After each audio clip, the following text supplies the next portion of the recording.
Science, energy, and technology are extremely important to national development. Their potential to impact our development by generating increased economic growth and job creation cannot be overemphasized. The program S.E.T activities for the 2016-2017 cycle will include the following. We will be looking to finalize in short order a license and power purchase agreement with 8 Rivers Energy Company to supply 33 megawatts of solar energy to the grid at $8.5 cents per kilowatt hour. Construction is slated to start, Mr. Speaker, in 2016-17, and first supply to the grid will be in 2018. Government will return to the markets with another RFP for 100 megawatts of renewables during the course of this year. Mr. Speaker, we will also seek an additional 50 megawatts in a separate waste-to-energy RFP. These are key moves towards the diversified energy mix and a competitive supply. This will enable us to deliver 30% of the generation to the grid from renewables in 2030. The Development Bank of Jamaica will expand the line of credit to facilitate investments in renewable energy by micro, small, and medium enterprises. S.E.T, Mr. Speaker, has provided an additional $1 million, bringing the total disbursement available to $5.6 million. Another priority of this administration entails policy improvements in overhauling the electricity, petroleum quality control, petroleum acts, and their related regulations and licensing processes. This, Mr. Speaker, to ensure that we are able to support investments, competition, and consumer protection. The ministry will lead by example in its rollout of an integrated resource plan.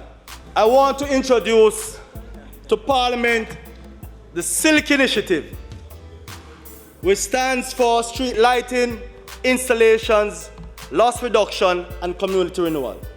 Aimed at civic and security improvements, safety protection, loss reduction, and affordability to our communities, the S.E.T project, Mr. Speaker, will build on existing initiatives between JPS, NESOL, JSIF, and S.E.T. A total of $1.25 billion is being earmarked in 2016-17 to energizing the lives of people in 25 communities, Mr. Speaker. Communities in the parishes of St. James, St. Catherine, Kingston, and St. Andrew. The findings of the Petroleum Trade Reform Committee were disappointingly inconclusive in identifying the source and cause of substandard products which enter the trade. We will do everything in our power to ensure that this sort of thing never happens again by taking the following measures.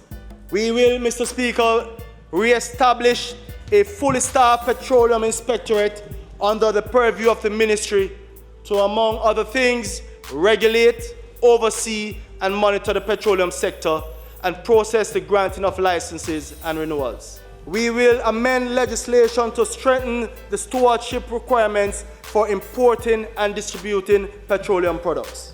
We will introduce significantly stricter licensing conditions for all players in the sector and implement a more rigorous testing regime for fuel.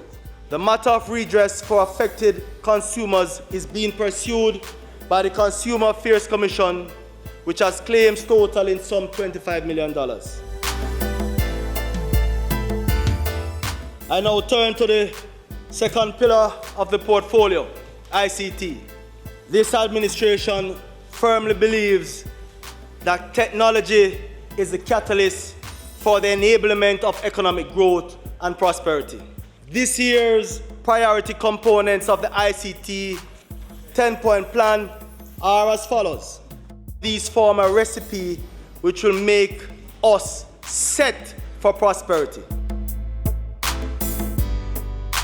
Cybersecurity is another key aspect where the government has to pay special attention. This time next year, we will table a new ICT Act, Mr. Speaker. A key component of this new act, Mr. Speaker, will be the creation of a single ICT regulator. We will ensure that this time next year, we will have in place a Data Protection Act to ensure that we protect the information of our citizens